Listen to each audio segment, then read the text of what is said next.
All right, I want to introduce our next speaker, David Orr. Most of you, I'm sure, know David because he's here every year, it seems. David is an expert, a professor and a very prolific author on environmental issues. But lately, his cause has been how to fix democracy because we don't have one. So, David, come on up and give us your talk, please.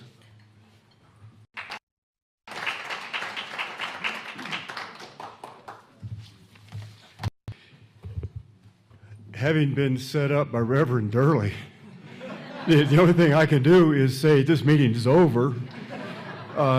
He'll answer whatever questions you may have. Reverend Durley, that was wonderful. If that wasn't a prayer, I don't know what a prayer is. And that's a prayer that penetrates the clouds and gets up to where they need to be heard at some point, and also penetrates the clouds in our own brains and breaks through to make it clear. So thank you for that. I've got a few minutes here, so I'm going to be fairly brief. My friend and colleague, John Powers, when I was feeling fairly optimistic about human nature and the American political system, John reminded me to take a look at that section in Butch Cassidy and the Sundance Kid. Remember that knives or guns, Butch? Do you remember that? If you don't, Google that when you get out of here, not right now, but Google guns and knives, Butch, and see what we had in mind. We don't have a climate problem first and foremost. I think we have a moral problem, as Reverend Durley pointed out, but we have a political problem. Climate got out of control, or has gotten out of control, because our politics didn't work very well. Now, I'm old enough to remember an era when they did work a whole lot better than they do now. From 1968 till about 1980, we passed the National Environmental Policy Act, created the EPA, Council on Environmental Quality, Clean Air Act, Clean Water Act, Endangered Species Act, and so forth. That was Democrats and Republicans coming together around a set of issues that were science-based. People read the data and so forth, and they acted. That's the framework which is now being torn down. So again, we don't have a climate problem first and foremost, we have a political problem. If today is a typical day in Washington, D.C., behind closed doors, EPA and those laws are being dismantled. Regulation is being negated. The corruption of federal agencies will continue. The heritage of public lands will be weakened and compromised. The interests of the top 1% over the bottom 90%, most all of us in the room, will continue apace. There's a UN report that shows that we are at the bottom of the OECD, the developed nations in the world, in terms of income disparity. That is a crime, and that fits with Reverend Durley's point clearly. Our political discourse today will be further weakened, compromised. There'll be insults, lies, and so forth, and very little on the other side. Democracy, here and around the world, in other words, will take a step backward if today is a typical day. The question for us is, how did that happen? And this is going to get a little hard because I think in some ways we as this movement are complicit in some sense. This isn't an accident. This has been at work for a long time. From 1968 until about 1990, there was a different world and a different government emerging, and it took on issues. But there's a long story here, and here's where we have to understand our history. That history goes back to 1968, the Southern Strategy of Richard Nixon. It goes further back. It's embedded in our Constitution and our long-term history. In 1971, the Lewis Powell Memo laid out a counterattack against environmental legislation and so forth. We need to know that. We're going through a slow-motion coup d'etat, but it has been building. Make no mistake about it. Democracy here and elsewhere is in peril.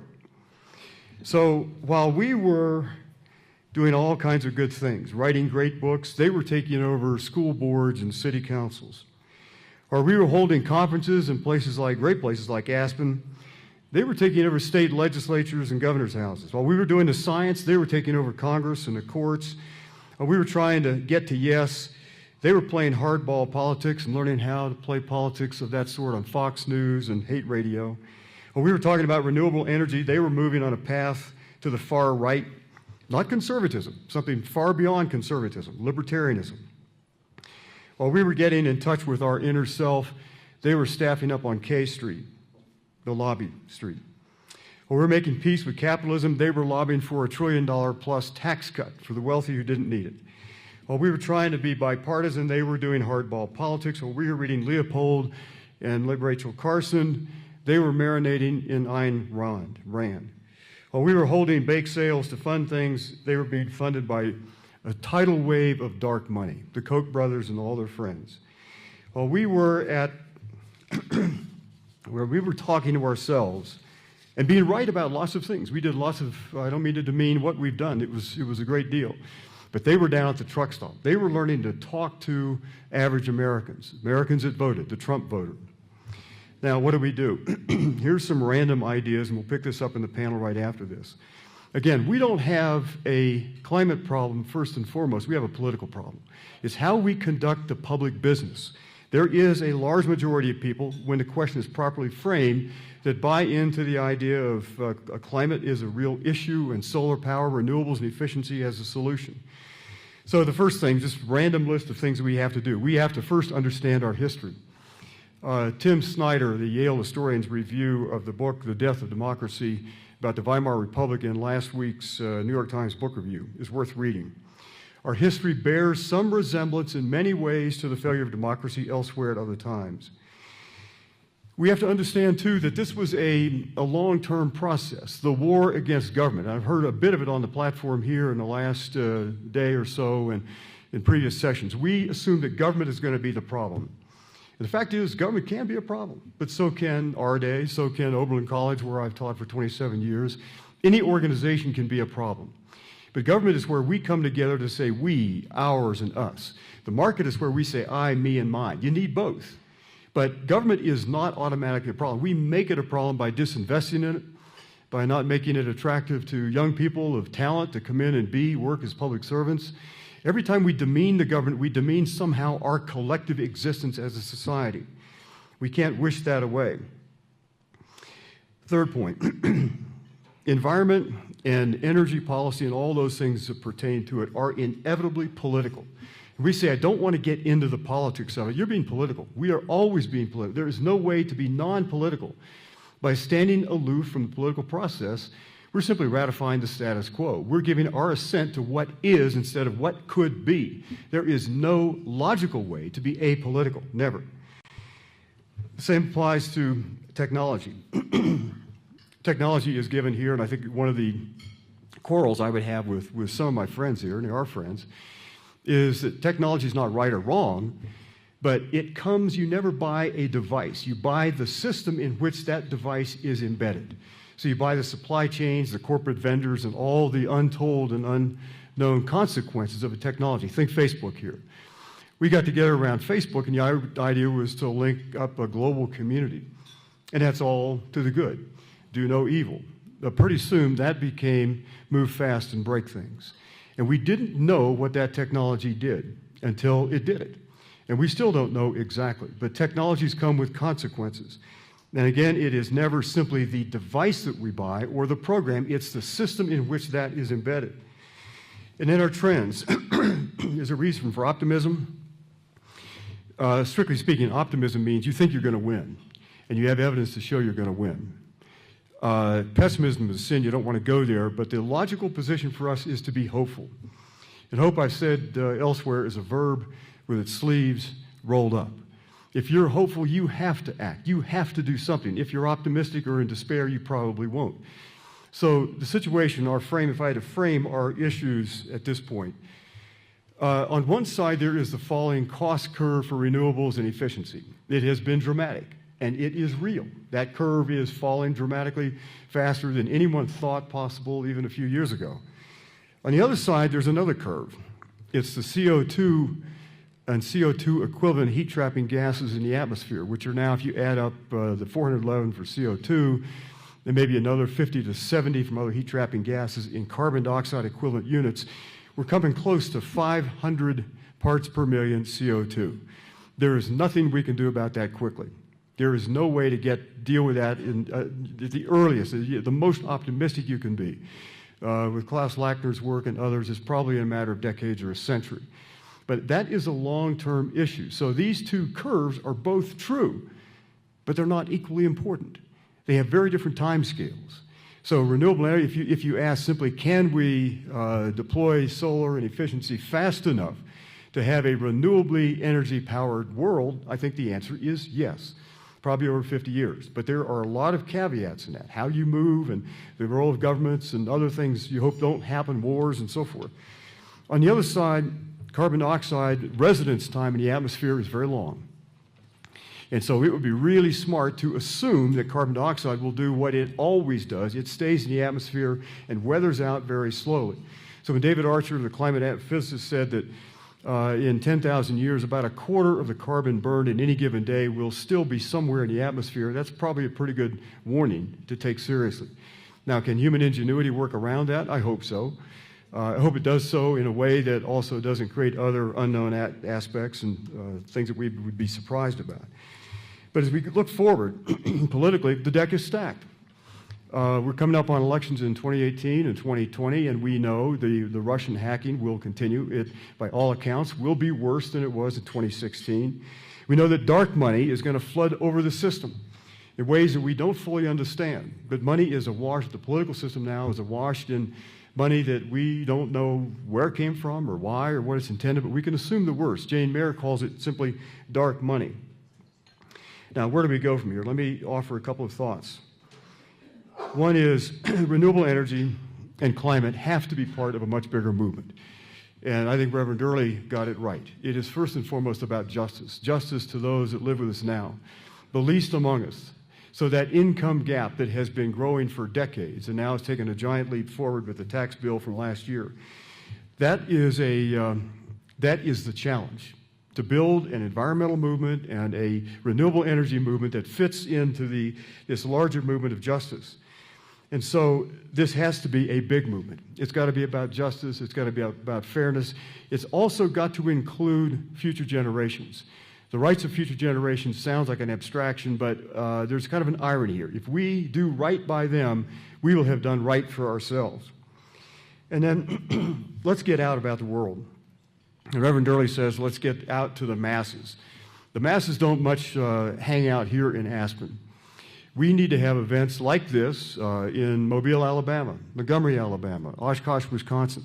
Let's get out around the world so that our day is around different places where people need to be part of that larger movement. The elections of 2018 and 2020 loom ahead. And so is there grounds for optimism there? Yes, if they're uncontaminated. In Ohio, recently the Supreme Court validated removing people from the voter rolls if they hadn't voted in the last 3 or so elections and hadn't responded to a postcard sent out by the Secretary of State in Ohio. That is now legal. Voter suppression and gerrymandering. And those go to a court that is bitterly divided 5-4 on most of the issues like this. And beyond, beyond us looking beyond 2020 into the world of how do we repair and strengthen democracy, we've got to be able to turn the anger and the angst that's now directed at Donald Trump and so forth into positive and constructive change post-2020, presumably. And that's the work of repairing what we can. There's some things we won't repair quickly. The level of discourse in the society, never particularly high, but it has fallen as low as I think it ever has in American history. So how do we repair that?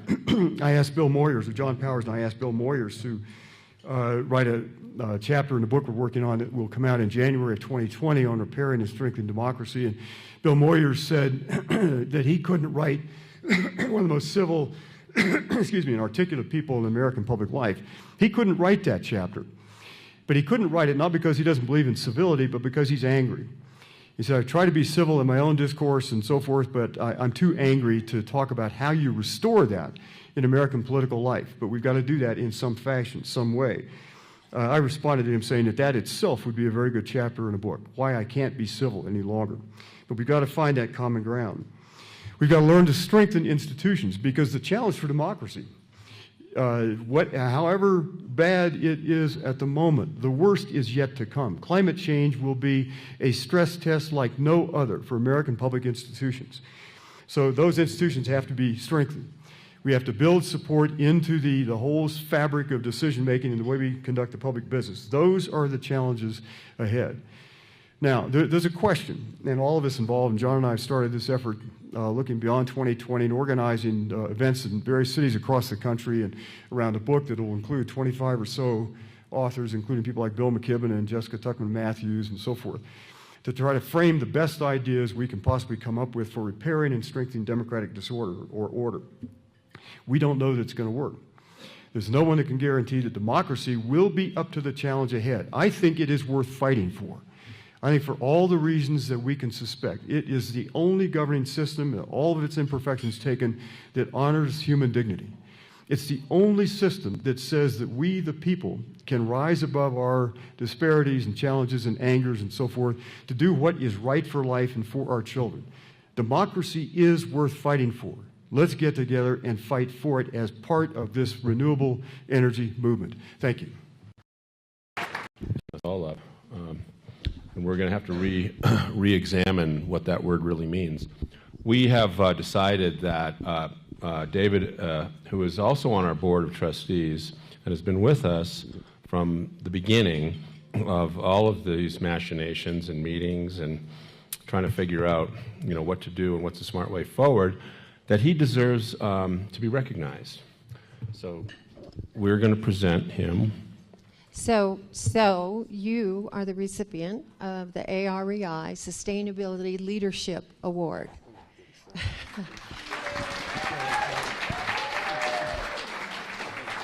So let me tell you a little bit about this guy. He has been a warrior for sustainability for a very long time.